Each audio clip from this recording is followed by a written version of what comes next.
सिंध हुकूमत तो काफ़ी मुतहरिक हो गई है, काफ़ी सीरियस भी नज़र आ रही है कि क्रैक डाउन का सिलसिला शुरू होगा। मज़ीद क्या डिटेल्स हैं आपके पास इस बारे में? जी देखें, आज कराची में वज़ीर आला हाउस में ये जो एपेक्स कमेटी का 31वां इजलास हुआ है, इसमें दो टोक बात सामने आई और वो बात ये है कि जो मंशियात का तेज़ी से फैलता हुआ जो फ़रोग़ है, जो कि तालीमी इदारों में नौजवान नस्ल को दीमक की तरह खा रहा है, इसको फ़ौरी तौर पर रोकना होगा। इसके साथ साथ गुज़िश्ता रोज़ भी यानी 1 मई की सरकारी तातील के बावजूद जो है कराची में बड़ी बैठक हुई, जिसको सदर पाकिस्तान जनाब आसिफ अली ज़रदारी ने ख़ुद शेयर किया। वफाकी वज़ीर दाखिला मोहसिन नकवी भी उसमें शरीक हुए, दीगर लॉ इन्फोर्समेंट एजेंसीज़ के अफसरान भी वहाँ पर शरीक थे और तमाम ने यही फैसला करा कि सिंध में जो अमन अमान की मजमूई सूरत हाल है, इसको बेहतर करने के लिए फ़ौरी तौर पे जंगी बुनियादों पे कार्रवाई करने की ज़रूरत है, जिसमें सदर पाकिस्तान की जानिब से दो टोक मौक़िफ़ इख्तियार किया गया और उन्होंने वाज़ेह डायरेक्शंस दी कि क्रिमिनल कोई भी हो उसके ख़िलाफ़ बिला तफरीक कार्रवाई की जाए, चाहे वो कच्चे में हो, चाहे वो कराची में स्ट्रीट क्राइम का मसला हो, डकैती लूटमार का मामला हो। तो अब हम देख रहे हैं कि आज सिंध हुकूमत की जानिब से बिल्कुल इस पर डायरेक्शंस आई हैं। जिस तरह से बताइएगा कि माजी में भी हमने देखा है कि इस तरह के इजलास हुए हैं, बड़े बड़े फैसले किए गए हैं कि कार्रवाइयाँ की जाएंगी, क्या तब्दीली आएगी हिकमत अमली में? ऐसा क्या तब्दील करने जा रहे हैं कि मुनशियात फरोशों का कलाकुमा किया जाएगा या फिर कच्चे के डाकुओं के खिलाफ एक्शन लिया जाएगा?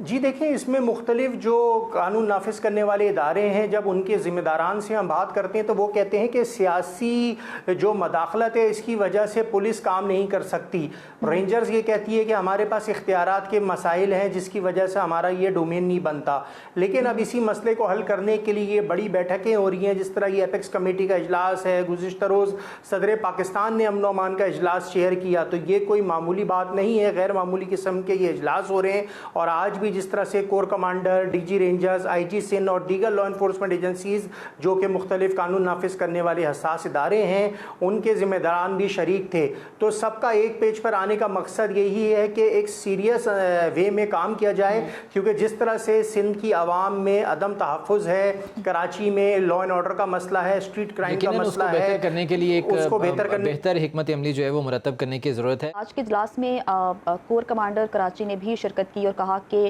पाक फ़ौज ताउन देगी बाकी कानून नाफिज करने वाले इदारों को। तो पाक फ़ौज का क्या किरदार होगा, वो क्या करेंगे, क्या हिकमत अमली होगी उनकी? जी देखें, जिस तरह से मंशियात के मामले पर जब बात हुई तो उस पर बिला ये मामला सामने आया, तो उस पर जो कोर कमांडर कराची थे उनकी जानिब से यही चीज़ कही गई कि जब भी सूबाई हुकूमत हमसे जो भी ताउन मांगेगी हम उन्हें फ़राहम करेंगे, क्योंकि मंशियात का जो फैलता हुआ रुझान है इसको फ़ौरी तौर पर रोकना पड़ेगा। क्योंकि अब मंशियात कराची में या सूबा सिंध में ऑनलाइन सप्लाई हो रही है, उसके लिए आपको किसी मंशियात के अड्डे पर नहीं जाना पड़ रहा, किसी दुकान पर नहीं जाना पड़ रहा, बल्कि आपको राइडर आके ये दे के जा रहा है। तो ये एक बहुत तेज़ी के साथ फैलता हुआ जहर है जो हमारी नौजवान नस्ल को दीमक की तरह चाट रहा है। तो इसको रोकने के लिए इकदाम होंगे, जिस तरह से जो एक्साइज एंड नारकोटिक्स बोर्ड है, एंटी नारकोटिक फोर्स है, इसके अलावा जो पुलिस, रेंजर्स और जो दीगर लॉ इन्फोर्समेंट एजेंसीज़ हैं जो कि फेडरल गवर्नमेंट के मातहत होती हैं, वो भी अब अपना एक्शन दिखाएंगी और वो कानून हरकत में आएगा और उसके ख़िलाफ़ कार्रवाई की जाएगी। और जो मौजूदा मंशियात के आदी लोग हैं उनके इलाज मुआवजे के लिए भी कराची के ज़िले की सतह पे जो है ना सेंटर्स बनाए जाएंगे ताकि उनका इलाज मुआवजा हो सके। अभी क्योंकि मंशियात तर्क करने वालों के जो अस्पताल हैं वो कराची में बहुत कम हैं